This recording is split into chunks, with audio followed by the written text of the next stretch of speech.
I would like to welcome you to another episode of Web3 Masterminds. And today we have Anton from Reality Cards. Really excited to be chatting to you, Anton. Welcome.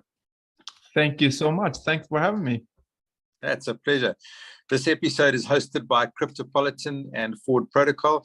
And Anton, maybe I'll just recap a little bit about Forward Protocol, just to put you in the picture of where we are and what we do. Forward Protocol is like the Web3, the WordPress for Web3. Essentially, what we do is we create toolkits to help Web2 businesses to integrate into Web3 without having to know any technical knowledge. It's a no-code environment where they have a template they can fully customize, and they can use the functionality of Web3 tools, blockchain tools, just to help them enhance their businesses in various applications. So that's what we do.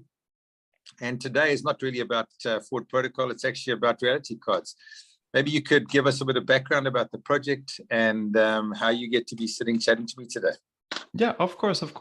Yeah, so the short summary of Reality Cards is that Reality Cards is an NFT-based prediction market on the blockchain. And a bit of the situation where we are at as a project now, we have actually run our beta product for about a year now. And just a couple of weeks ago, we paused our product in preparation for our own token launch. So we are launching a native token for our ecosystem that is going to be launched at the end of this quarter, now the second quarter of this year. So that's super exciting. And we decided to pause events, which is our main product before then, in preparation for this integration of the token into our product. And then slightly after the token launch, we are going to relaunch events with all of its new features and all of the feedback that we have received from the users now in the beta phase before. That actually sounds amazing. So maybe you could just tell me a little bit about your vision. What are you guys hoping to achieve, and what is the purpose behind Reality Cards? Yeah, maybe we can go into a bit more about it, like how it actually works. So the product, the Reality Cards product, is events. So we are running a prediction market where curious people that are curious about the future come in and predict about future events. And that's, of course, such a broad spanning type of product that we can have. And we haven't really boiled it down to one area of predictions that we are interested in.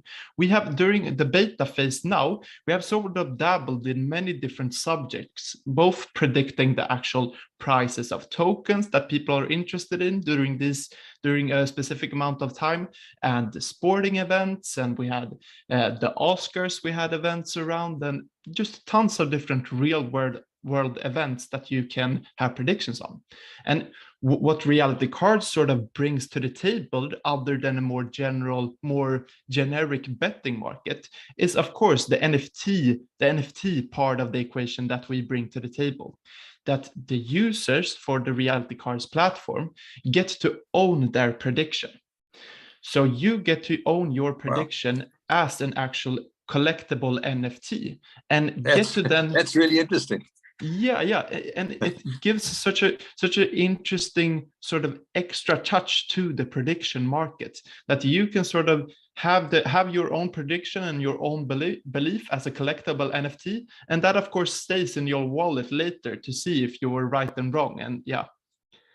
And that sounds amazing, man. I've never, it's such a novel concept, the way you bring it in, and it's really incredible. Yeah, and it gives it sort of adds a lot of new gamified elements to the whole prediction, because how it works is not that I am coming into the market and bet a certain amount on a prediction and receive a certain amount based on odds. Instead, with Reality Cards, you are actually renting your card as the NFT. So say that maybe we can do it sort of as an experiment, an example of an event, just to explain. Man, I'd actually was going to ask you, what does the user experience look like? Let's go through that. That'll be fun. Do you have any example, Mitch? Is there any real world event that you are particularly interested in? Any sporting event, or are you interested in film or dance, or? Let's pick the football. Football, for example. Okay. Yeah. But then we can say, what are your favorite team? Manchester City. Manchester City. Then I am, of course, going to take Manchester United as the match that they are against, the rivals. Okay, So cool. we say that we are at the Reality Cards platform. We are running Manchester City and what do you say? Manchester United, yeah?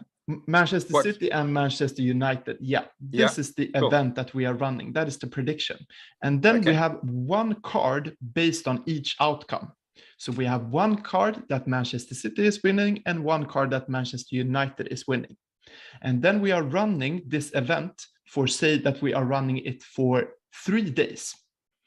And you come into the platform and rent the card that you are actually predicting on. So you may then rent Manchester United and I Manchester City or something like that. And then we are paying in rent all of the time, and this rent goes into the pot. So at the beginning of the event, say that the Reality Cards users sort of predict that this is a very tight match and we don't really know who is going to win. So in the beginning, maybe both you and me pay $10 an hour to rent our card. And then we are both paying in $10, and we are putting in equally much to the pot, of course. So it's a 50-50 odds who is going to win that. But then, of course, there comes some information, and maybe when the match is actually going on and everything, the odds for who is going to win the match is, of course, changing. So then somebody else who's interested in predicting that Manchester United is going to win the match, they can actually go in and take the card from me if they want to place a higher hourly rental. So then the odds sort of changes everything. And then that person rents the card for how longer they will be able to rent it before somebody else comes and snatch it from a higher price. And at the end of this event, you see that there has been many different allocations to the actual pot, depending on the price that the card is going to be rented at, and depending for how long of a duration that person rented the card. And at the end of the event, you get the amount of winning that you get depends on how long you rented the winning card. And that gives kind of a gamified experience to it, since you're not really putting in $100 in the hopes of winning $200. Because your prediction actually matters more of how long of a duration you owned the card, and not really how much you put in. That's amazing. That sounds like a lot of fun. So Anton, is it always a 50-50 relationship? 2 cards in a game, but the actual owners of the cards can change? Yeah, no, so we actually have the technological ability now to run a lot of different cards. We could have 40 different cards for one event. So this could be the musical event, the Eurovision Song Contest, for example, a bigger event like that with many different cards, every single card for each outcome. And then the predictors come in and, as I said, rent the card at the current price, or if there's somebody who rents the card already, they have to take over that card by paying a higher rental to that. And as the event goes on, more and more from all of these different cards, more and more money is put into the pot all of the time. And then when the actual outcome has come true, the winnings is divided by duration of ownership then. So Anton, if it was like that musical event, for example, and you had 40 different outcomes, give me an example of what the outcomes could be. And are they prescribed? Are they outcomes that the platform Reality Cards actually puts forward, and then I go in and I select that particular outcome? Or is it an outcome that I actually choose? Yeah. So when we are launching an event at the platform, we have decided from our community feedback and everything, an event that people are interested in. So say that people in our Discord are super interested about Eurovision Song Contest, then we are of course going to run an event of that. And then before the event starts, we are looking at all of the different possible outcomes for that event. So for Eurovision Song Contest, it would be one card for each of these outcomes. And then you have, of course, one winner in the end that is going to take home the pot then. And as I said, the NFT aspect that comes into this is, of course, that when the person that has rented the winning card for the longest time gets the most rare NFT for that prediction. So say that you rented a card for a very long time, and that was the winning artist in Eurovision Song Contest. Then you get to keep that NFT and show off to everybody that I actually owned this duration. I actually predicted this event. And yeah, you can show off that in your wallet. So it really makes it a collectible as well as a pool winnings, which is a lot of fun. Yeah, and it brings such an interesting element on it, sort of as you touched on earlier, because, and that's sort of the reason also why we don't want to classify us as a normal prediction market, because it's so much more than that, because we are really allocating a lot of time and energy into these NFTs, of course, that it has to be high quality art and that we really want these to be beautiful collectibles. And then maybe, since I am from Sweden, maybe I want to rent the Swedish card in Eurovision Song Contest without really having that much of a belief in that they are going to win it, just that I am a fan of Sweden, maybe. And that sort of brings another element to it. That's amazing. So who actually creates and mints the NFTs? Does that come from suggestions out of your Discord or your community? Yeah, so currently it's a combination of the both. Actually, exact combination of those two. So we are always trying to connect with our community and see sort of, I explained to you earlier that we are sort of at a very broad stage in the selection of events. We have sort of tried a bit of everything just to see what people are interested. And actually the statistics of that is super fun to see, because it turns out that people are interested to predict a lot of different things. We get a lot of participation in awards regarding the Oscars and sporting events and Formula One, or many different types of events. So we always try to get feedback from the community in the selection of events, and then we just see the different outcomes that we want for that event. So would that be like an annualized, like for example, you've got Formula One, you've got the European Song Contest, you've got the Oscars, etc. They're all seasonal. And you'd have a marketing run up to that particular event. Do you display those NFTs beforehand? What does it look like to a user? How do I engage with the platform? How do I get involved in the Discord? How do I get involved in the community if I wanted to participate in an event?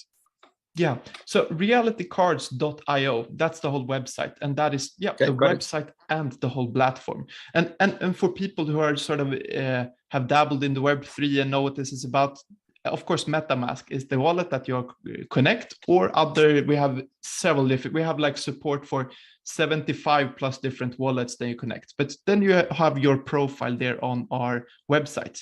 And then you can go in and see the selection of events that we are currently running. And as I said before, a broad selection of different types of events that you can go there. And then on the actual rent dashboard, you can go in and see what the current price of renting a card is. So you can see that this Formula One driver's card is $10 an hour if you want to rent that. And the prices is of course going to vary for the different outcomes of the event. But that's where the place where all the action goes down. And of course, as I said, as with many different Web3 and crypto and blockchain related projects, the sort of center for the whole community is Discord. That our Discord channel, which you can find links both on our Twitter page and also on the website, there's where we discuss with the community what events are the community interested in, and what do they want to see more of, and what different type of NFT artists would they like to create, would they like to have reality cards, outcome cards for, and all of that conversation and just hanging out with the community that goes down on Discord. Okay, so would I be right in saying if I was hanging out in Discord, you'd have an announcement saying that, for example, the Formula One event is open? And then I could go in there, I could go into the website, and I could actually go and say, right, I want to actually participate. I go and find a driver for Verstappen, whoever it is, and I'd say, I want to rent his card, and it's $10 an hour, and I put in my bid, I get it, I get that NFT, and it sits with me until somebody else comes and outbids me on an hourly price for that particular card. And that could start like a week or 2 weeks beforehand, as soon as you've actually announced that event. Yeah, exactly. And of course, when the actual action is sort of, if you take Formula One, for example, before the event, maybe the prices of renting these cars doesn't really change that much, because I'd assume that it doesn't really come out that much new information about what the race is going to be like. But during the actual race, many people are going to be interested in renting at different prices and switching back and forth between different users. So then the prices is of course going to vary a lot for renting a card. Yeah, it sounds like such a lot of fun. It just makes the engagement in an event, in whatever sport or activity or function you're interested in, just makes it so much more real. And I think across the community, it must be wonderful. It must be really exciting. I was actually exactly going to point that out, sort of the community part of everything. That is, since I am, by the way, I didn't know how much I introduced myself, but I am the director of marketing for the company. So I am super interested in just growing the reality cards community. And this product fits so well for forming a nice community around it and building on the community that we already have in reality cards. Because there's, of course, so much to discuss all of the time, because there's so much action in the actual product. We have tons of different community members that are interested in different subjects and different events. And when events actually are going on, there's a lot to discuss, of course, regarding everything that's happening in the events. So it's super nice, a nice product to build a community around, I think. Yeah, I think it's excellent. It certainly creates a lot of engagement, a lot of fun. I know how much fun it is when we're watching different sports and things, and people are placing bets, and the toing and froing on the WhatsApps, and talking to your friends. So it's actually amazing to have it in an environment like that, with that additional benefit of the NFTs. And so tell me a bit about the RC token. I know we touched on it a bit earlier. Tell me when it's coming, what we can look forward to, and what the utility is. Yeah, of course. So as I mentioned in the beginning, we are sort of at the stage in reality cards when we have tested our product out in the beta phase, and people loved it, and people give feedback on different features and different start on the past year that we ran the beta. And as I said, now we have actually paused events. So when you go to the reality cards website now, you can't participate in any events, because we are preparing for our own token launch. And the token, of course, having a native token in your ecosystem opens up for a lot of possibility in terms of both governance and the utility of the actual products. And we have sort of laid out our roadmap on our website, where we sort of tease the different things that are going to be involved with the token, but haven't really revealed much regarding the actual functionality of the token. We have mostly said that we are working hard now on integrating this into our product and ecosystem, and it's going to be a utility and governance token to the whole product. And after the token launch, when reality cards relaunches events, the token is going to be, of course, integrated into that and bring up a lot of new functionality to the product. So I'm sad to say, but I don't really have that much to reveal in terms of the actual tokenomics and in terms of the actual functionality of the token. But we have laid it out like that we sort of want to this upcoming months now before the token launch, we want to tease our community a bit and leave a couple of announcements a week so people get engaged. It sounds brilliant. And tell me a little bit about your roadmap, if you've got any more to sort of divulge without going to the teasers that you've got ready for the community. What does it look like for us over this year? When can we expect the token launch, and how does that play out? Yeah. So just looking back super fast in the past, we realized we had a roadmap, of course, as most other projects, with different milestones that we sort of different milestones that we explained. So firstly, that the company was founded, and then we sort of went into an alpha stage, and the alpha stage just dabbling with the product and seeing how it works and everything like that, and getting a close-knit whitelisted community that got access to test the product. And the product was later launched on XDAI actually, and then later now in the beta it was switched over to the Polygon network instead. And as I said, now that we have closed the beta phase and laid that behind us with all of the great feedback that we have gotten, we now paused events and did so a couple of weeks back. And now in the second quarter of this year, so for those who don't know quarters, June is the last month of quarter 2. So in that quarter, we are both going to launch our token, and also we are going to relaunch events with the token integrated. So all of this is going to happen in a very short time frame before June, actually, everything of it. And then we also, in our more broad spanning roadmap, we also released a very, very long-term milestone after that relaunch to actually be formed as a DAO, and getting the possibilities of being a blockchain project to really integrate that into the community and spread out, so the community not only gets stake in Reality Card's ecosystem through the token, but actually gets governance and actually becomes more of a part of it. So we sort of, as many different projects try to do, blur the lines between what is the Reality Cards team and what is the whole Reality Cards community. So that is forming ourselves as a DAO instead is, of course, a very long-term goal for us. But we're sort of trying to, we just wanted to put that out there on the website so people sort of know the far intentions, and sort of also start to work in that sort of way already now to get the community more involved in the project.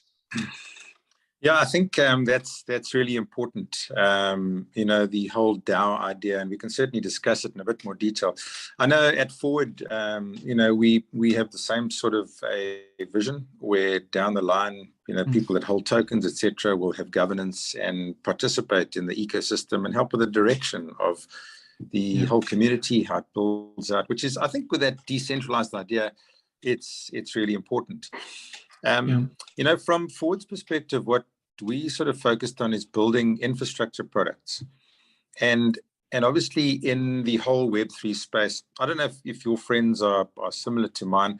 A lot of the people that I speak to, they don't really, like when I talk about blockchain and what's happening in the space, and I talk about DeFi, they don't understand it at all. It's completely foreign. And it's actually becomes like almost a bit of a hindrance to people coming in, because it's hard to grasp. And so with Forward, we sort of thought about how we could make it easier for people, how we can bring them into Web3 without them having to relearn a whole lot of stuff. And I think that might be one of the catalysts in helping people in Web2 to cross over. I know the whole events gambling space is massive. If you look at, what happens out in the normal world of commerce as opposed to what's happening within the Web3 space. I'm interested in your sort of ideas in how we make it more practical and easier for people. How do we integrate? Have you guys got some ideas? What are your thoughts around it? I think what you're doing is very unique. It's novel. I think it's wonderful, because it's certainly something that I would use. But and I understand how to use MetaMask, and I understand how to use all that sort of stuff. So if I was a normal user, and I wasn't really technical, or how would I engage? Is it simple for me, or is it something that's coming in your roadmap? And this is something that I'm super excited to talk about. And this is one of the reasons why I'm excited to talk to you, because I talked briefly about this with your colleague. I'm so excited about that sort of mission for Forward, to lower the barriers of entry for people, and getting behind all of the different buzzwords and all of the different technical details and all of the complexity, and actually seeing what's the underlying value of everything. And what do I do because I think we might be having similar experience in our sort of circle, that I very much have my blockchain interested friends and the friends that doesn't understand it and doesn't maybe want to understand it a bit. Exactly. Because it can, as I said, I feel like the buzzwords and the technicalities can sort of be a barrier just themselves for people to enter. It is of course not that complex to set up a MetaMask account. It's everything around it that is complex, just to figure out in your own head what is actually happening.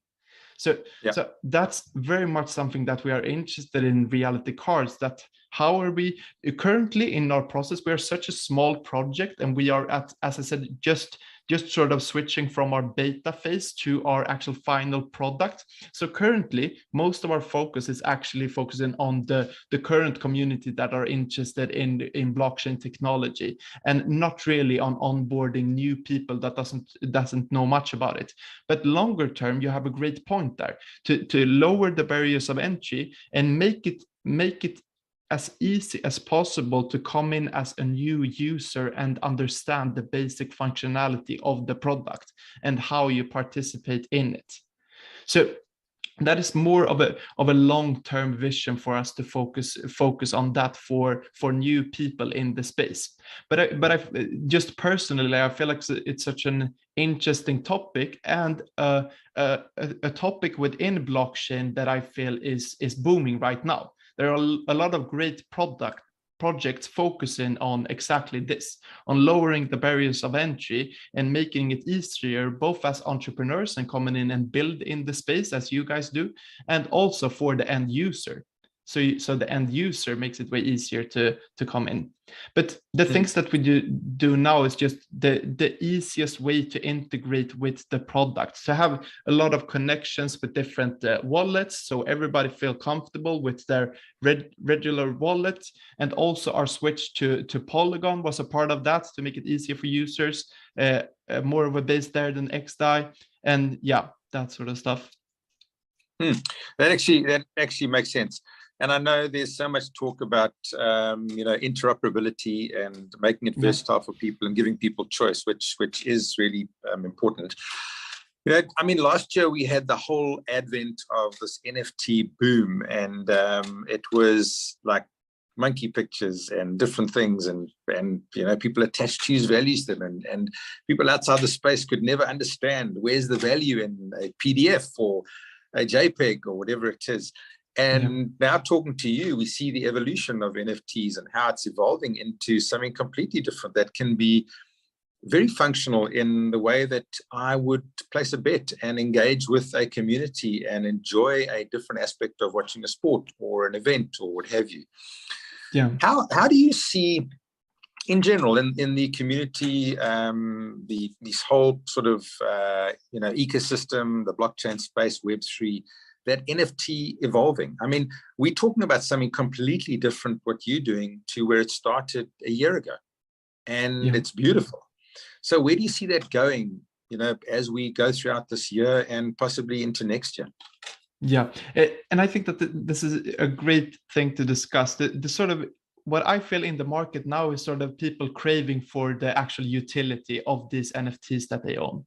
That, as you explained before, it was the craze that everybody just wanted to own an NFT, and the underlying values behind the actual product maybe it didn't really matter that much, and it was a storm of hype just going towards the whole industry. But as I said, I feel like people are craving the underlying value of what is actually behind this digital asset that I own, and what is actually the functionality that I can do. And the technology opens up for so many different versions of utility within that. So you have the more classical NFT collections where you launch 10,000 profile pics, and you see a lot of different interesting stuff in the space there for such communities creating value in different ways.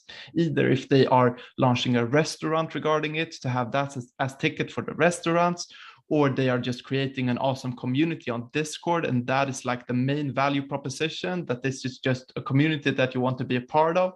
And or that it's like, I feel like people are, as I said, craving for the utility behind them. That why am I going to have it outside of the actual art piece? And yeah, as I said, I feel like it's happening a lot of things, and that NFT as a whole is sort of spreading into many different industries, that you can't really categorize it as one thing anymore, because it's very, very different to have a profile pic project and also launching your own photographs as a photographer and launching that as NFTs. It's very different type of utility for those kind of pieces. And yeah, so I feel like it's a lot happening in the industry, and that people are sort of trying to understand the underlying value of the digital assets that they collect. Yes. So initially we had where you could buy an NFT and you could own it and you had the bragging rights to it. And what you guys are talking about is actually renting NFTs for, we don't know how long, because somebody else might come and actually buy that from me or take ownership because of, they've put more money forward. So it really does show you how the utility is changing in the whole space. And it's interesting to see how it's going to evolve, because I'm sure within the next 3, 4, 5, 6 months, we're going to find how that matures as more projects come into the space. They come with new ideas, we learn from each other, and we actually create more utility for the community. I think it'll also, the market for like buying a JPEG or an NFT was quite limited. And what you guys are talking about just opens it up to everybody that loves events globally, because it's suddenly like they can relate. They might not have related to buying a picture or a piece of art or whatever it is, but they can relate to placing a bet and having that card in their hand that they own. So it really does appeal to a different audience, which is great. And I think as more projects come with that type of thing, we're going to find it grows and gains its own momentum. Yeah, and that's such an interesting. Oh, sorry. Yeah. No, I was just going to touch on that's such an interesting point. Also, the different sort of entry points into the industry that people have, as you sort of mentioned. I had a chat. We have a weekly thing on Twitter where we, one day a week, every Friday, we invite one of our artists that designs the NFTs for us to just discuss a topic. And a couple of weeks back, a guy called Daniel joined, and we talked about sort of both of our journeys coming into the NFT space and sort of our interest in it. And he sort of touched on that he was just interested in the digital art in the beginning. It didn't really matter for him what was the digital asset and the blockchain behind it and everything like that. He just wanted to create an also awesome digital art for people to enjoy somehow, and find NFTs to be a way of doing so. So just that type of the different type of entry points that people get into the industry, I feel is so interesting to it too, that everybody's not super excited about the underlying technologies of everything. They come in from other, and as you said, that reality cards example there might be that a person might not be that interested in the underlying technology, but they are super into Formula One and would love to have a Max Verstappen NFT that they can own and participate in an event like that. Well, I think that's the key here, is finding the entry points for people from where they're interested, their passions. Because like I mean, most of my mates, if you said to them, would you like to buy a monkey picture or a punk or something like it, they'd say no, flat out. They wouldn't see any value in it. Purely because they don't understand it. But if you said to them, would you like to bet on the next Formula One race, they'd say, how do I do this? And it's fun. It's something that they can relate to. And I think that's probably for the industry as a whole is where we're going to start creating traction. When we start appealing to people in the areas that they're interested in, because you and I both know, I mean, this whole thing is about education and learning. And the subjects that you did better at school were the ones that you were interested in, the ones that you followed and had a passion with. And the other ones were a chore and a grind, and you couldn't actually wait to finish them. And that's the same with all of our interests and passions. So that leads me to the next thing. How does what you're doing, or that whole environment, the NFTs, the way they're evolving, the utility that's being created, play out in the metaverse, the upcoming metaverse that is developing around us? We see that's been one of the massive buzzwords in the last 3 or 4 months. And we really are in that trend of sort of increase and awareness and what have you. And eventually it'll level off and the builders will come in and we'll build something useful. But how do you see that industry evolving as a whole? Yeah, and I feel that's such an interesting part of the whole space. Also, the metaverse part of everything. It's in many ways also kind of separated from blockchain in many senses. Many people see the metaverse as more being in the VR industry and something outside of this, but just that the blockchain has great technology to allow for it. And yeah, so I feel like that's so interesting. And that sort of comes into the reality cards utility too. That the thing that we have touched on this far is sort of participating in these events to own the prediction of the NFT. And then you have bragging rights afterwards that you own the actual NFT that you supported and that you predicted on. But the possibilities after that, of course, don't stop there. And that sort of entails to the metaverse. This is just brainstorming, and we don't really have finite plans on this. But of course, this digital asset with the prediction that you have made also can have some kind of role in a metaverse too. That you can in some way bring that into your digital character and make it easy to show off your NFTs in a way. Because now I feel like that's a place where of course we are so early in the whole metaverse space, but a way for people to show off their NFTs and share their portfolio with other people, that's not really there yet, in my opinion. You can of course set your NFTs in an NFT gallery, and you can have your OpenSea profile so people can see what's in your wallet. But I feel like that is a space where we are going to see a lot of new things coming out as soon as now that the metaverse thing becomes more and more real, and that the VR technology also might get better and better. And that's a part of reality cards where we are just doing a lot of brainstorming internally, that these digital assets that you get from making a prediction, how can that play in the metaverse later on? So that is something. I think with as you said, with VR and certainly in the future with AR, there'll be a time when you have a Formula One track mapped, and you can put your hardware on and you can step it into the race and maybe trade a reality card with a guy next to you that's sitting in a different country and just have some fun. And that'd be absolutely incredible. So it certainly has got unlimited possibilities. Yeah, and what if you then, as an example, if you are if you go to all of the Formula One races, what if you then can put on your AR glasses and you can see people with reality cards badges that this guy actually predicted that Max Verstappen was supposed to win last year, and he got it right. And you can sort of show that off on your clothing, or you get a special helmet if you predicted the right thing, or the like possibilities are endless with that. And especially the AR thing, I'm very interested in how that is going to play out. But sort of the technology, the actual helmet that you are going to have on you is the sort of bottleneck to make all of that possible.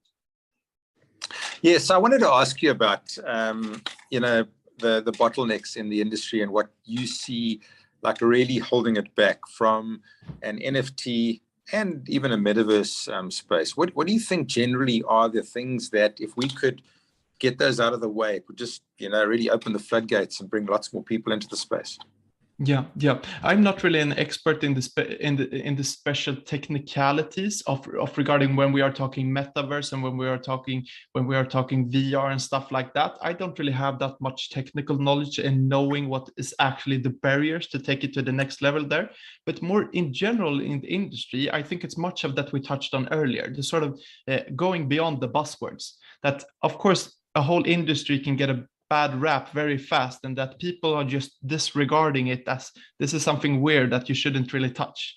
And that of course makes it way slower for new people to get into the industry. And that says a lot, that both you and me sort of has the same experience with friends and stuff, that they maybe they don't even are that interested in learning about the industry because of all of the things that they see in the news and all of the buzzwords around it, and that it kind of can feel complex as you go into it.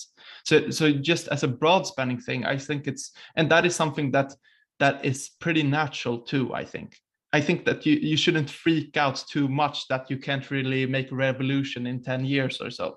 That this is a slow moving thing that people are going to get more and more used to as we go, and as it becomes easier to have your own interest as your entry point without knowing the technicalities below it. So for example, how many people now knows how the email server actually works? not that many people, and for sure not everybody who uses email knows what's going on in the computer when they are sending off an email. So I think that thing that we touched on earlier, the different when the interest becomes the entry point into the industry, that is when a lot of the fun stuff is going to happen, I think. Yeah, that's correct. And I mean, your sort of expertise relies or revolves around community and the marketing side and connecting. And I get that you're an expert at that. So I wanted to ask you, I mean, community and social fi and what have you will be a big part of what we do. How big an impact do you think that will be in creating communities around interests and sports and events and things? How far will that go into helping the whole industry evolve? Yeah, I personally think it's such an important part of the industry, and it also comes so natural to the whole blockchain and Web3 industry, since you have so many more stakeholders within your ecosystem, that if you sort of relate it to the old school Web 2 or maybe an e-commerce company or something like that, they of course have their own internal team, and then they sell their products to the customers, and the customers are very excluded from themselves because they are of course in very, very different positions. It's very, very different selling a product to somebody else and somebody else who only uses that product and only enjoys it from afar. But in the whole Web3 industry, that sort of line between the actual creators of something and the person who uses it sort of gets more and more blurred out, since you can get a larger community that actually becomes stakeholders and actually has governance and control over the project in terms of tokens. So I think that is a very, very natural thing for the whole industry, that the community is so valued, because the community members can do so much more in the project because of the decentralization of the projects. Yeah, it is. It's I think it all revolves around community. I believe that social fi is going to be massive. I think as communities develop and people start getting the understanding that they can own their data and they can participate and they can actually have some value via a DAO and via engagement, etc. They'll be more encouraged. And I'm with you that I don't think this is an instant overnight thing. I think it's going to take time, and we mustn't put pressure on ourselves. We just got to go through the motions, do our work, put our head down, and get it done. The one thing that is always a bottleneck, and I wanted to ask you a little bit about this, because obviously with predicting and betting on events, we have the legal side of it that we need to sort out. Are there any hindrances that you see from a legal standpoint, and how do you see them being resolved? Yeah, and that's not really my area of expertise within reality cards. I can't touch that much, because you have a great point there. That this is of course something that you are going to have in the calculation of everything, and also the complexity of having a financially related project in many different areas of the world.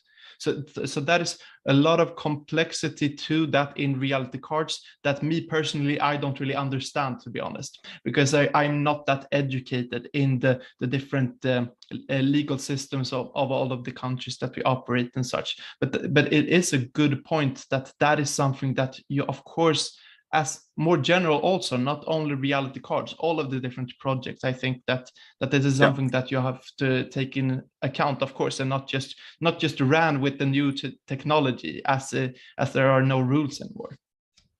Yes, you're right. I mean, in DeFi, what I've seen, and just in talking to different projects, is that there's obviously a big incentive for big companies to come in and to sort out the legalities, because there's a lot of money to be made in this whole space, but corporate governance prohibits them from coming in and participating.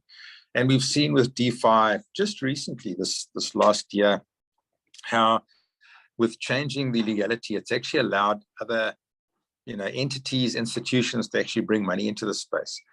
And it's been very encouraging to see that, because I think as soon as we sort out the legal frameworks and what have you, and we allow companies in the area that you're in DeFi, in everything that we're talking about, the whole Web3 environment, to come in a way that they can, comply with corporate governance. It's going to work. Yeah.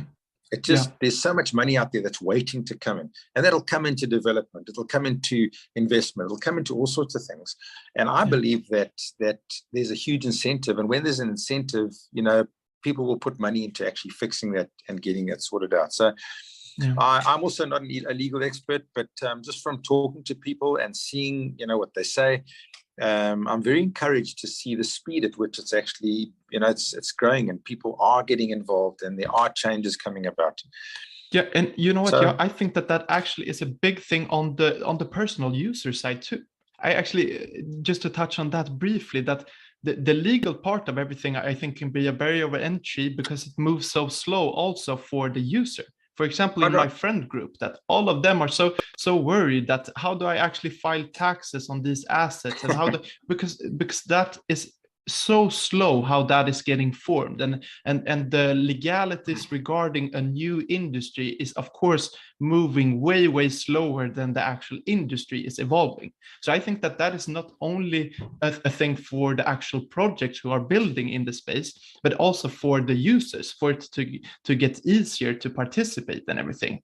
And for me, just being employed to a company in the industry, I have to done a lot of research and stuff in the back end, just to see that my banks comply with everything. And so I think that is sort of a barrier, not a barrier of entry, I shouldn't say, but something is that I hope and think will get a lot more easier and clarified, both for builders and for users. Definitely. I can see it coming. If you think now we've got, I don't know, between 200 and 300 million users that have got wallets, etc. And that's growing, they say, at like over 100% a year. I mean, it really is growing. So we can anticipate in the next 5 to 10 years having 1 billion users. That in itself is an incentive enough for very smart guys, big companies, corporations, to put the effort in to sort these problems out that you and I are discussing. So I think also as users come and you bring in that collective brain power and more ideas come, and it acts like a big sifting environment where you're going to have these amazing ideas that will come out which can serve the greater community in a way that is compliant, and that people can file their taxes, and they can be citizens that follow the law and do the things that they want. Because I think, in the wild west of sort of Web3 and decentralization, everyone is thinking about the one side, which was how do we hide? And now we realize that there's a middle ground. And when we find the middle ground, it's going to serve you, it's going to serve us, it's going to serve the corporations, the individuals, and we will have an environment that'll work together in a cohesive way. And when that happens, it'll grow and flourish. So we've got the seeds, we've got all the ideas, we've got everything there, and I'm looking forward to seeing how it actually matures. Yeah, me too. It's going to be good. But it's actually been fantastic chatting to you. It's really, really interesting what you guys are doing. I love the project of Reality Cards and the excitement that it can bring. And I wonder if you wouldn't mind just taking a couple of minutes, just wrapping up, telling us a bit of your vision, if you've got any other things you'd like to share, what you hope for in the future. And I'm sure the guys would love to hear that, Anton. Yeah, of course. And I just have to say totally the same to you. And I'm so excited to just speak with different projects and different businesses in the industry, and particularly Forward Protocol. As I sort of mentioned earlier, I think that you guys' mission in this space is so exciting, lowering the barriers of entry for builders. Thank you. I am totally with that. And I enjoyed this conversation a lot. But just for the listeners, I would, if you felt like this conversation was interesting or want to be a part of Reality Cards, I would say that realitycards.io is our main website, and you can find everything there. And the details regarding that, the platform right now, you can see everything and browse around and learn about the actual product. As we touched on earlier, it's actually quite a complex product. So you might have to just read it through a couple of times to understand the bits and pieces of the product. But now, during the phase that we are in such an exciting phase of the company now during this pause phase, the phase where we don't run any events. And this is the sort of time where we really highlight our community that we have in Discord. So if you join our Discord through the link on our website in the footer, then you will become a part of the Reality Cards community, where we just have weekly updates, first of all. So every Tuesday we have weekly updates of just a stages call with the team and the community, just to share to everybody what's going on in the ecosystem. So you will see information about that we have that every Tuesday. And then just more in general in Discord, we are always like chit chatting back and forth about different things related to Reality Cards and also outside of Reality Cards. And we always run different events there. For example, we have actually an art contest now regarding an Easter art contest for our community to create different memes and art pieces and everything regarding that. So there's tons of fun stuff going on in Discord. And then our other sort of center is, of course, Twitter, as many other projects in the space. And there we so far have one reoccurring event, which is our Fridays with Artists. And that is, as I mentioned before, a weekly event that we have where we invite one of our NFT artists that we have for our cards and discuss a very, very like this free-flowing conversation about NFTs, the whole industry, their process as an artist of creating digital art and everything like that. So those are my like recommendations to become a part of Reality Cards and just stay up to date of what's going on for us in the upcoming months. Yeah, magic. Thanks, Anton.